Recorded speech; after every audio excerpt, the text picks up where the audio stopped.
I'm Jasmine Dinaong, and today I'm discussing about the said activity.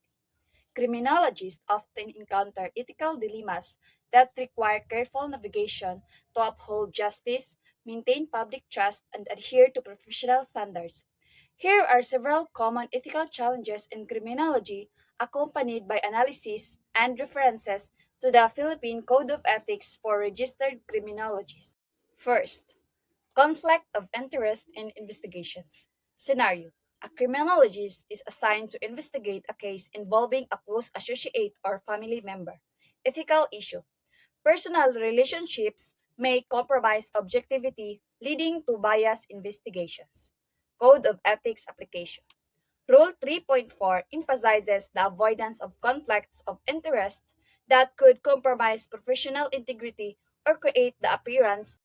Second, maintaining confidentiality. Scenario: while conducting research, a criminologist uncovers sensitive information that, if disclosed, could harm individuals or impede justice. Ethical issue: balancing the obligation to maintain confidentiality with the potential need to disclose information for legal or ethical reasons. Rule 8.7 mandates the utmost confidentiality of information, records, and cases handled, regardless of the services rendered.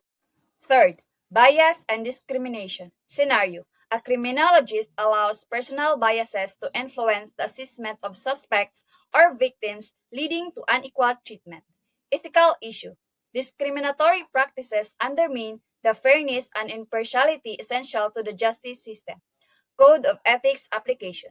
Rule 2.4 requires criminologists to provide service to everyone without discrimination, regardless of party affiliation. Fourth, use of force and authority. Scenario: a criminologist in a law enforcement role uses excessive force during an arrest.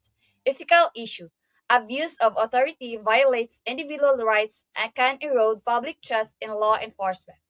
Code of Ethics application. Rule 4.4 stipulates that criminologists sworn to law enforcement must uphold and enforce the law in a fair and impartial. Fifth, plagiarism and academic integrity. A criminologist publishes research without properly crediting sources or claims others' works as their own. Ethical issue: plagiarism compromises the integrity of academic and professional work. Rule 4.5 states that criminologists who are researchers or authors must not claim credit for work not their own. In all these scenarios, the Philippine Code of Ethics for Registered Criminologists serves as a guiding framework to navigate ethical challenges, ensuring that professionals act with integrity, fairness, and responsibility.